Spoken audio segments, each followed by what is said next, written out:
Olá, você, meu irmão, você, minha irmã, você que me acompanha aqui no A Vida Continua. Sejam todos muito bem-vindos nesta quinta-feira, 25 de setembro, primavera. Primavera chegou. Hoje trazemos muitos temas para a gente conversar, mas antes de entrar no nosso tema propriamente dito, eu quero inicialmente falar um pouquinho aqui das coisas que estão rolando aí na mídia, né? Aquelas emoções que ainda estão fresquinhas em nós, estão reverberando em nosso ser, emoções boas, emoções perturbadoras, então, tudo isso está no rol aqui da nossa vida. Mas a gente sabe que precisa viver, é preciso viver. Como escreveram Roberto e Erasmo, é preciso saber viver. E é verdade, precisamos saber viver. Espero que o nosso programa de hoje acrescente alguma coisa para a tua vida, te dê uma mensagem de bom ânimo, de alento, de fé, fé na vida, na fé que vai além desta vida, da vida que vai além desta e prossegue no além-túmulo. Isso basta para encher a gente de otimismo, saber que a vida continua, que nós somos seres imortais.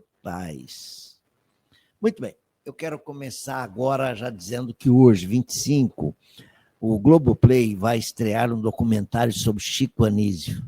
É, o nosso grande Chico Anísio, lembra dele? E o salário, ó. Quantos personagens esse homem criou, como a gente se divertia com o humorismo dele, com aquele Painho, com aquela Salomé, Alberto Roberto, a gente ria muito. Com aquele como é que era mesmo esse personagem? Ele dizia, eu quero que o pobre... Érico Veríssimo? Não sei, ele usava o Veríssimo aí, mas ele fazia o papel do político, né? Dizendo, eu quero que o pobre se exploda. Ele é muito atual ainda hoje. Imagine, com tudo que está rolando aí no Congresso, com essa PEC da bandidagem, com tudo isso, imagine o quanto que o Chico Anísio não iria explorar esse tipo de coisa, né? A sátira dele. Mas o que eu quero dizer é sério.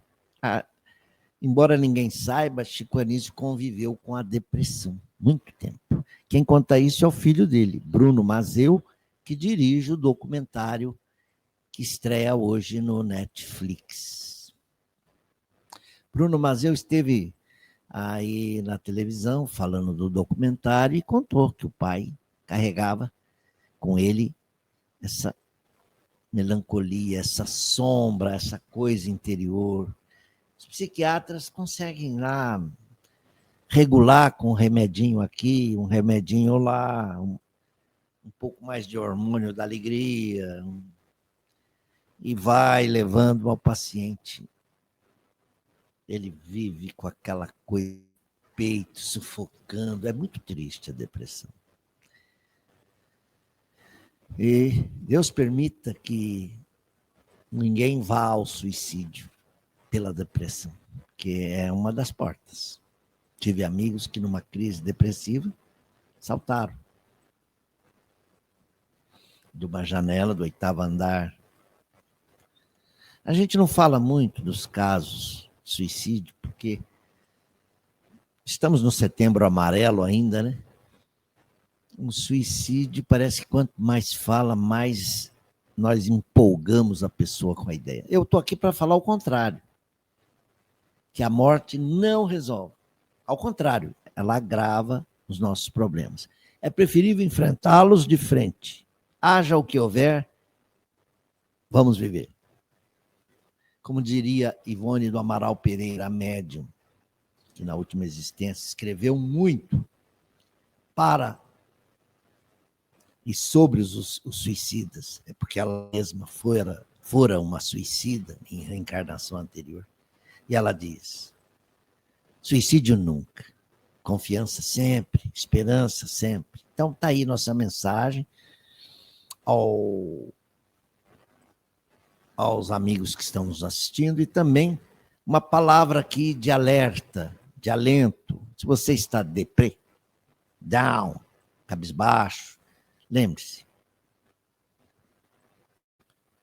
a vida continua, amanhã será um outro dia, como escreveu Meimei numa bela prece, confia sempre, se teus pés estão doendo de caminhar, ainda assim não pare, continue, faça da tua fé um estandarte sobre ti mesmo e prossegue adiante, confia sempre, amanhã será um novo dia. Ainda que a tempestade amarfanhe o seu ideal, ela coloca todo um poetismo aí. Lembre-se que o bem prevalece, o bem permanecerá. Tudo que é da terra passa. Então confie. Ainda bem que o Chico não desistiu da vida, ele foi até o fim trabalhando e com ele muitos outros artistas encontraram também um ganha-pão, né? A escolinha do professor Raimundo foi uma forma que ele encontrou de empregar um monte de artistas. A maioria deles desencarnados já, como o Chico. Perguntaram ao Chico no ano 2012 o que ele achava da morte. Aliás, ele morreu, acho que em 2012. E o Chico simplesmente disse, o Chico Anísio, tá? Tem um Chico aí importante na nossa vida, né? Como Chico Xavier, mas estou me referindo ao Chico Anísio. O que o senhor acha da morte? Uma pena. Quer dizer, a morte, o homem que vive, que tem ideal, é uma nota desagradável. Claro, para aqueles que ainda não entendem que a vida a que nós nos referimos, que é verdadeira, é a vida espiritual. Essa não para nunca. Bom, feito esse introito, também quero lembrar que, acho que é uma nota importante, eu vi na internet, até tentei trazer aqui para compartilhar, mas eu não consigo. Com a minha tecnologia aqui, não dá. Ainda não dá. Eu vi numa nota aí, 160 anos do Espiritismo no Brasil. Achei interessante. Achei interessante isso. 160 anos do Espiritismo no Brasil. Então, o Brasil teria, então, começado o Espiritismo aqui em 1865, 160 anos? Sim. Segundo essa reportagem, o registro que nós temos que foi numa noite de 17 de setembro de 1865, na Bahia, que houve a primeira sessão espírita, dentro dos pródromos do espiritismo, dirigida por Olímpio Teles de Menezes, Luiz Olímpio Teles de Menezes. Bom, isso eu sei que foi com Luiz Olímpio Teles de Menezes, o criador do primeiro periódico espírita que se tem notícia, Eco de Além Túmulo, feito ainda aquele sistema de gráfico bem precário, né? Bem incipiente, aqueles clichês para fazer a foto, geralmente desenhado. O Eco de Além Túmulo começou a dar as primeiras notícias no Brasil da doutrina que já brilhava na Europa. Os livros de Allan Kardec, principalmente já tínhamos quase o Pentateuco pronto, já estavam no Brasil, traduzido por Travassos, um intelectual aqui, já traduzia do francês para o português. Muitos liam em francês, mas aí era elite, né? Então, de 1865 para cá, nós já temos 160 anos de espiritismo no Brasil. E por que vingou no Brasil dessa forma? O Brasil tem 3,8 milhões de espíritas. Parece que, nós já falamos aqui, parece que com relação ao censo de 2010, caiu um pouco, 1,8%. Mas 3,8 milhões de espíritas já é 25% do total de espíritas no mundo. Que eu vi aí na internet, uns dados, nós somos cerca de 18 milhões no mundo todo. Muito, viu? Eu vi aí um quadro estatístico das religiões. Religião que você professa. Porque há aí uma pergunta de todos nós. Por que que aqui deu certo? Ora, por que veio para cá? Estava na França, né? Porque Allan Kardec. A maioria dos espíritos franceses encarnaram aqui. Então, o ideal desses espíritos está muito forte. E eles trouxeram para cá. Então, logo que o espiritismo chegou ao Brasil, muito bem, nós tínhamos aqui também as tradições e as religiões de matriz africana. Nós sofríamos o preconceito, claro. O Brasil, então, era um Estado laico, né? Não era um Estado laico, ao contrário. Não era, não. A religião oficial era o catolicismo. Na primeira Constituição era. Então, os espíritos eram rechaçados. Era uma prática, então, criminosa. O espiritismo era como bruxaria, feitiçaria, mas logo a doutrina foi mostrando seu caráter científico, filosófico, foi penetrando em todos os estratos da sociedade. E acredito que aí está o charme todo da nossa doutrina. Ela sempre veio carregada da mensagem do Cristo. Então, ela mostrou um cristianismo redivivo, renascido, autêntico, que trazia o evangelho de Jesus na sua pureza, limpo, vamos dizer assim, quando você tira as excrescências, as manchas, você tinha ele límpido, puro, tal como Jesus nolo entregou. Então, esse é o grande recado que eu queria dar. O Espiritismo é você voltar a Jesus. E Jesus vem e diz, ó, eu sou o Consolador prometido. Eu estou voltando, mas não em carne e osso, estou voltando através dessa falange de espíritos, que são meus prepostos, meus mensageiros. Eles vêm e esclarecem, revelam ao mundo o que o mundo precisa saber. Está revelando o quê? Que nós somos imortais, que nós nos comunicamos com os entes desencarnados, que nós vivemos no além-túmulo, que além da terra há muitas moradas, a casa do Pai. Além disso, dá uma mensagem de que nós reencarnamos, o espírito volta à terra e faz esse vai e vem seguidas vezes para se aprimorar, evoluir para Deus. Isso tudo está na mensagem cristã, esclarecida, desdobrada à luz do Espiritismo. Os centros espíritas se multiplicaram. Em geral, as reuniões eram nas casas de espíritas, reuniões familiares.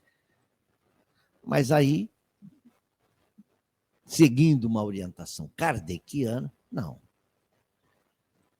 Nós não podemos misturar o nosso lar com a casa espírita. A casa espírita é um templo de trabalho, de estudo, de serviço, de auxílio ao próximo. Então, o centro espírita passou a ser um templo, uma igreja, um agrupamento. Então, é lá os espíritos se reúnem, se cotizam, pagam o aluguel, se é um prédio alugado, ou constrói a própria sede, criam a entidade do ponto de vista legal das convenções do mundo. Nós temos que ter um estatuto. A casa tem que ter um estatuto, uma ata de fundação, sua diretoria. Tem centro que ainda não tem isso, acredita? Não renova a diretoria, não faz reuniões. Em geral, é meio autocrática a direção de centros. Eu conheço centros que são autocráticos. Você fala, opa, precisamos discutir tal problema. Não tem reunião de diretoria? Não, não tem. Um dia que uma elite ali do centro, em geral, seus fundadores resolvem, tomam decisões. Isso não está coerente. Eu que fui da USE, e ainda sou da USE, a gente sabe que é preciso reunir esses dirigentes, esclarecê-los. Ô, meu amigo, você já tem aí o departamento de doutrina, de evangelização, como é que está a sua casa? Vocês estão se reunindo? Vocês estão com problemas na condução, na gestão da casa espírita, ou o seu problema é gestão doutrinária. Para isso temos cursos, temos apostilas, temos textos, temos vídeos. O espiritismo progrediu muito aqui, progrediu na América Latina. Há espiritismo também na maioria dos países latino-americanos, México, principalmente, Cuba, já falamos. E agora no Uruguai, em outubro, é mais uma notícia que eu queria dar, nós teremos será que é o 10º ou 11º Congresso Espírita Mundial? Eu participei do 8º, em 2016, que foi em Portugal. O 9º foi na Cidade do México, 3 anos depois, 2019. Em 22, é isso mesmo, em 22 ele foi feito de forma virtual, por causa da pandemia, que estava no fim, mas ninguém arriscou. 22 foi virtual. E agora é o 11º, sim. Será em Montevideo, no Uruguai. Curiosamente, o nosso Uruguai, vizinho aqui, você vai dizer, é um país católico? Pode ser. Você pode dizer estatisticamente, se você olhar lá na internet, Uruguai, capital, Montevideo, 12 milhões de habitantes, não sei o quê, grande produção de lã, gado, não sei o quê, bababi, bababá. Mas qual a religião mais professada lá? Pasmem. É a religião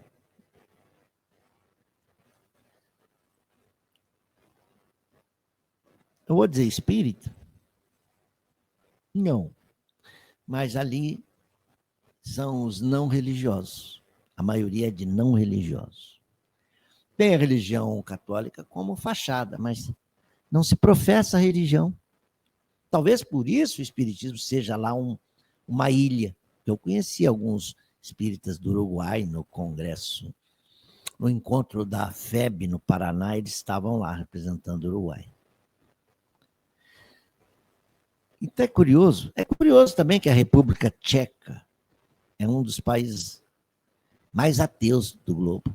A Estônia, a Coreia do Sul também. Japão. Tem uma lista aqui de países que têm a religião na fachada, mas não professam. São religiosos. Não são religiosos. São contra a religião, são mais de Deus é a matéria. O que manda é o dinheiro, é o mundo concreto. O espiritual fica de lado. Né? Um dia nós vamos pegar isso com mais profundidade. Mas quem quiser, tem sites aí.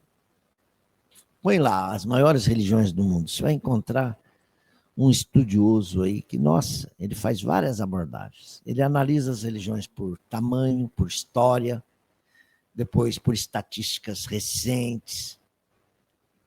O judaísmo não é uma religião antiga, mas quem professa judaísmo hoje, além dos judeus lá de Jerusalém? É um punhadinho lá, um punhadinho nos Estados Unidos, um punhadinho de judeus esparramados pela Europa. Dá pouco mais de 10 milhões de profitentes do judaísmo. E, no entanto, olha Israel o que faz aí.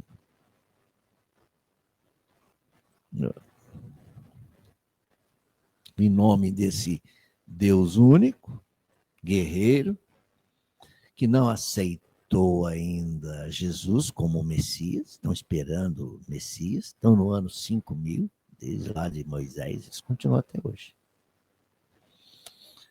Mas tem tantas seitas, meus amigos. Um dia eu até anotei aqui, tem tanta coisa para falar sobre isso, mas não é o tema de hoje. O tema de hoje você vai ver daqui a pouco. Eu vou até exibir aqui para você qual é. Nós vamos falar sobre um tema recorrente da mídia, os influencers. Aliás, você votou aí no iBest, ou iBest, quem é o melhor na categoria tal. Parece que as votações encerram hoje. Mas não é isso que nós vamos começar falando, porque primeiro nós precisamos chamar a nossa vinheta. Vamos lá?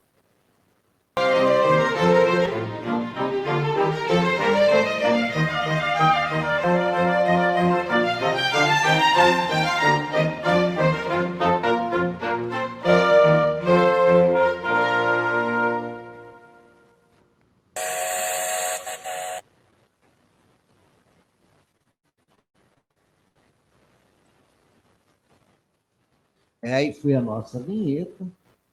Nós vamos, então, agora começar propriamente o tema que nós trouxemos para vocês. E eu começo com uma notícia dos influencers. Eu vi aí uma notícia de que um influencer com mais de 1 milhão de seguidores, ele bateu o carro, um Porsche, destruiu outros 3 carros, o poste, felizmente ninguém morreu. Ele é chamado de Gato Preto. Importante influencer.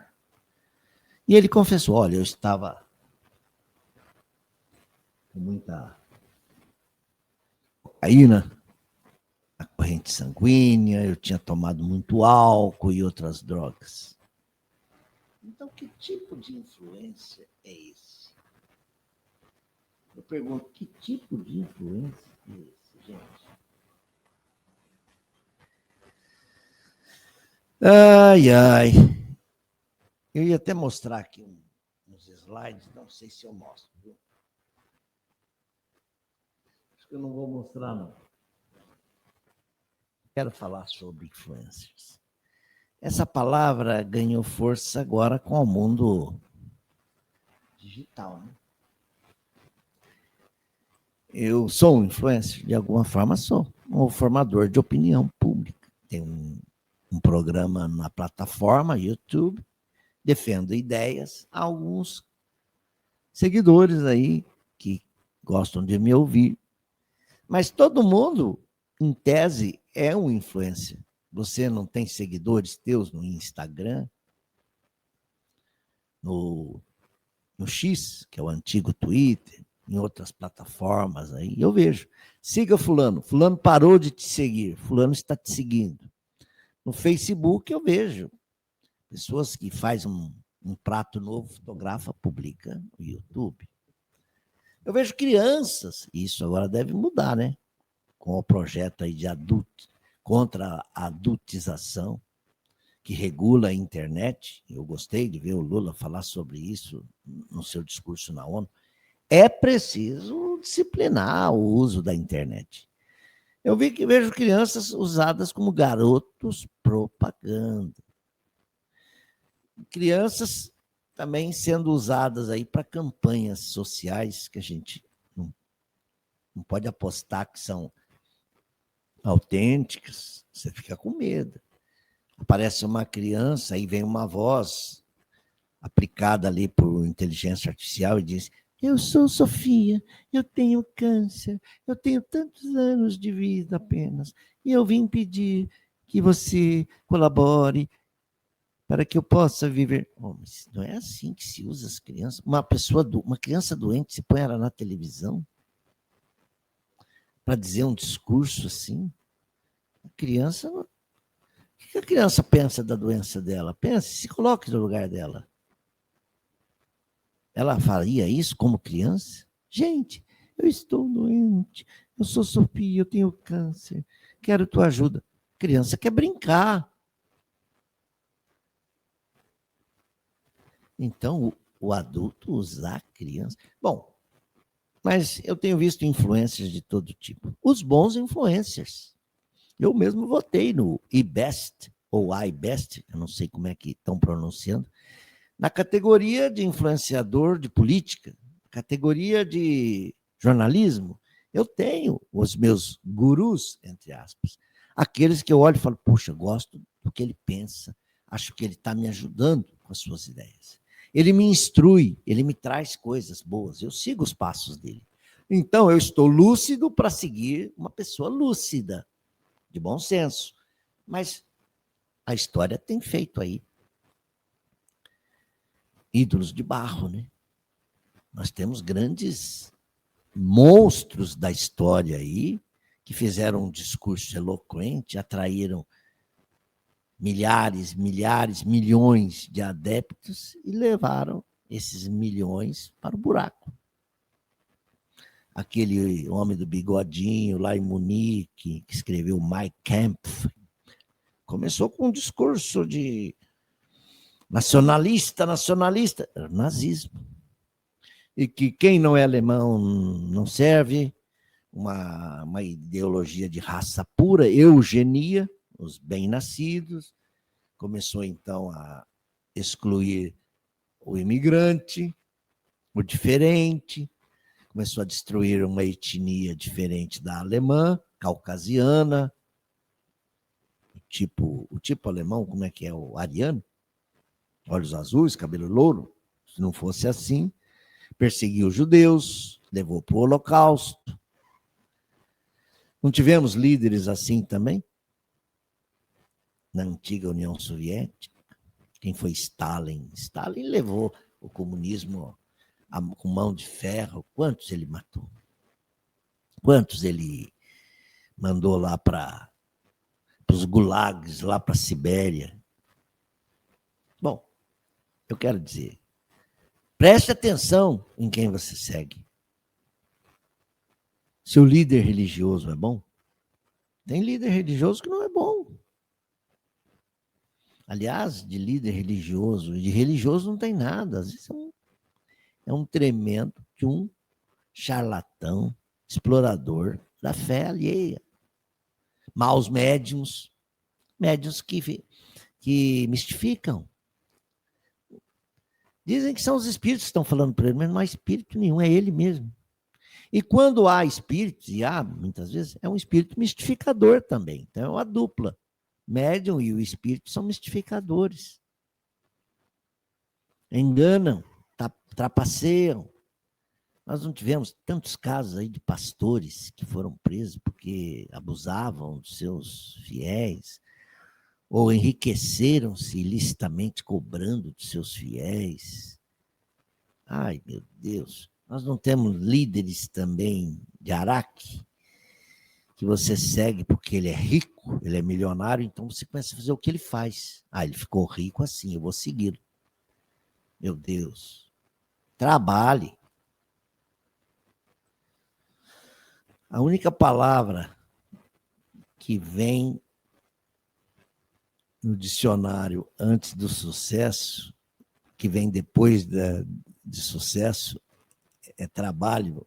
A única que vem depois do sucesso é no dicionário, né? Eu não sei como é que eu escutei isso. O único lugar em que o sucesso vem antes do trabalho é no dicionário. É isso mesmo.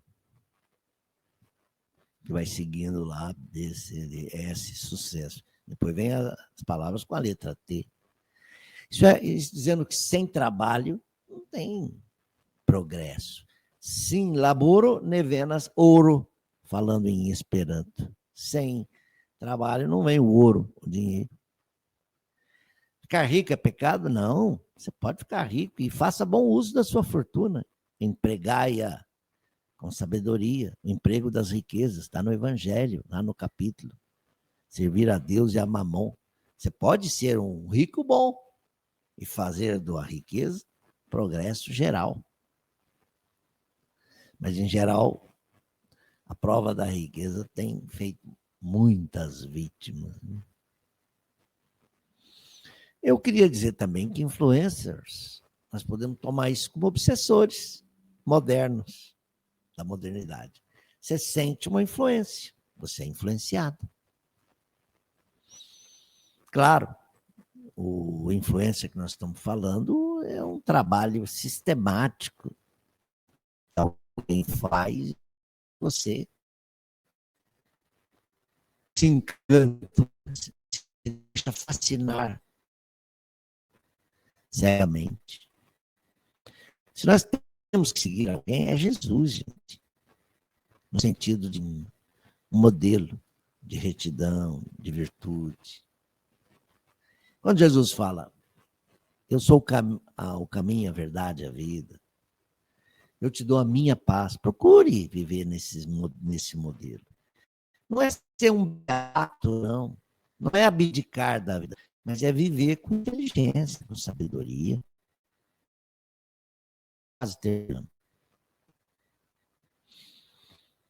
Conversando com minha irmã, que ela não é espírita, mas é uma curiosa do espiritismo. Às vezes ela me pergunta, você que vai a reuniões mediúnicas, você pode voltar acompanhado.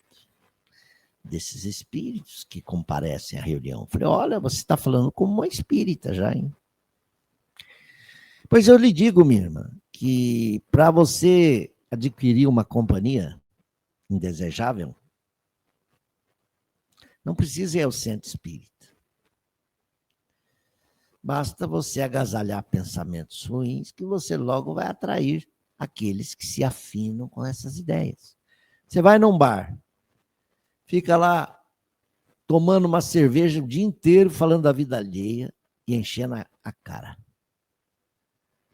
Meu Deus, do que você se alimentou? Quem vem com você para casa? O bebedor, desencarnado. O bar fechou, você foi para casa. Ele fala, esse aqui em casa também deve ter uma bebida guardada, vamos lá. E de fato, chega lá, o homem abre lá um uísque guardado, mistura com a vodka, não sei o quê. Eu tenho um sobrinho que ele me contou, porque ele também é meio médium, e ele foi muito sincero. Ele falou, olha, cara, tio, eu já vi um espírito botar a mão aqui em mim e dizer, e aí, vamos tomar uma? Eu sei que é um convite psíquico que eu estou ouvindo dentro da minha cachola. Às vezes uma mãozinha também bate aqui do lado e fala, cara, dia de branco, amanhã é segunda, amanhã é terça, quarta, você tem que trabalhar. Você já tomou a tua cota, aquele fardo de cerveja você já bebeu. O médico já te falou, teu fígado tá assim, você precisa se controlar, ver a barriga como tá. É o old man, o velho homem falando dentro de nós. Às vezes é nós mesmos.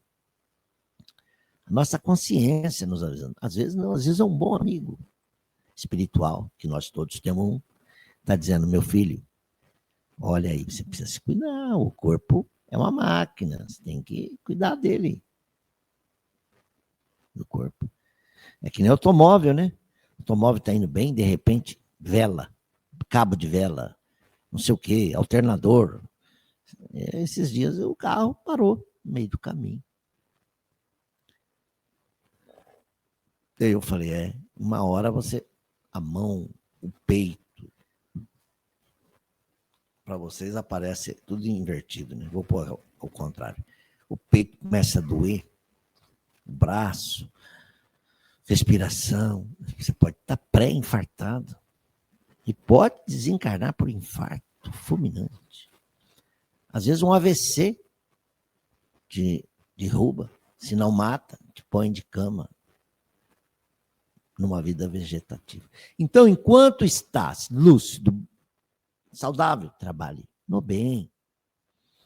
Ele fala, eu não me dedico a nenhuma religião, não importa, mas dedique-se então a alguma causa boa que você está vendo do seu lado, no seu trabalho, na sua casa, no seu bairro, na sua comunidade. Seja uma prestativa. Dentro da família, por exemplo, em geral, os grandes problemas estão dentro da nossa própria família. Seja um bom influencer para outros. Onde você postar sua mensagem, poste sempre algo bom. Evite intoxicar as pessoas com pensamentos nocivos, nefastos. Eu, às vezes, posto alguma mensagem. Depois eu falo, poxa, o efeito disso não foi bom. As pessoas até podem rejeitar, não curtiu, não deu like, também puderam invadir a privacidade das pessoas. Eu defendi ideias que eles não compartilham comigo. Por que eu quero impor a minha vontade sobre os outros? O que eu quero dizer para as pessoas é, vamos trabalhar no bem, em favor da paz. Que importa as nossas ideologias, hein? A maior ideologia é o amor a Deus. É a ideologia da fraternidade, não é?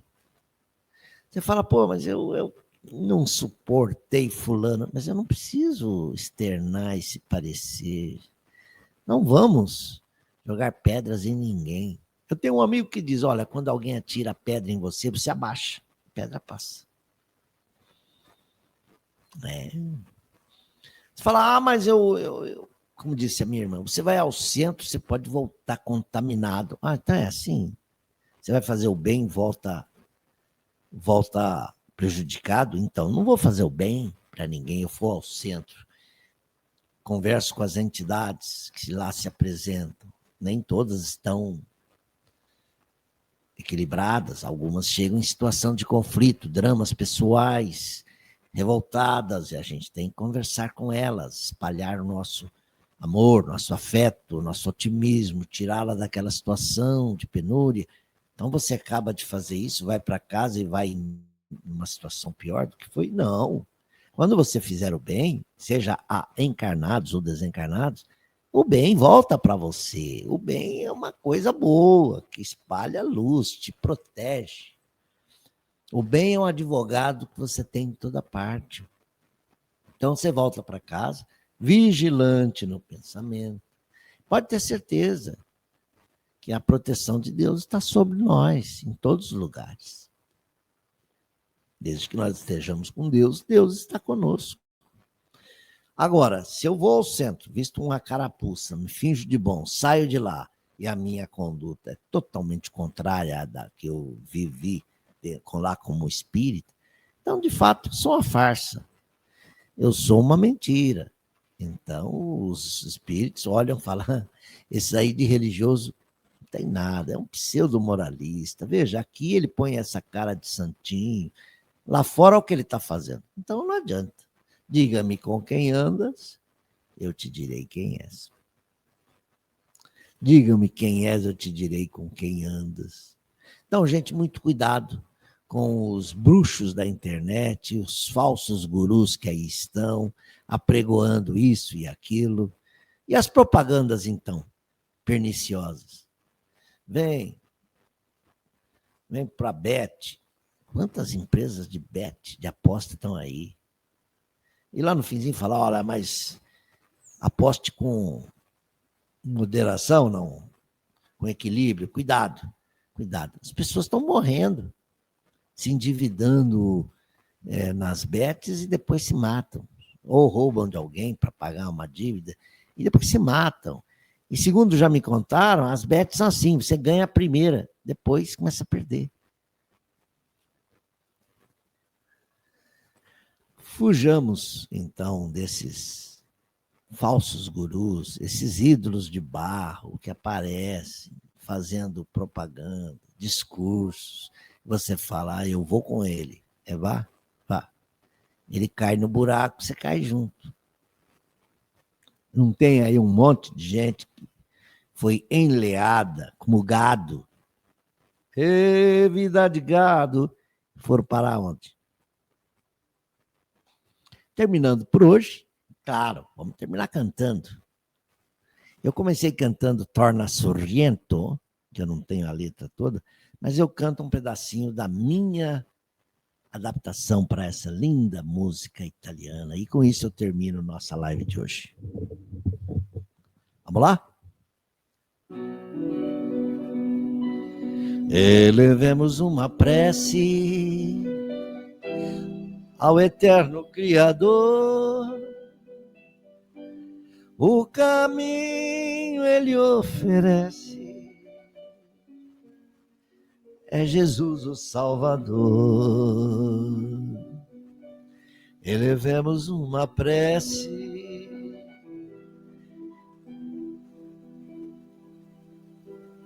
em humilde devoção,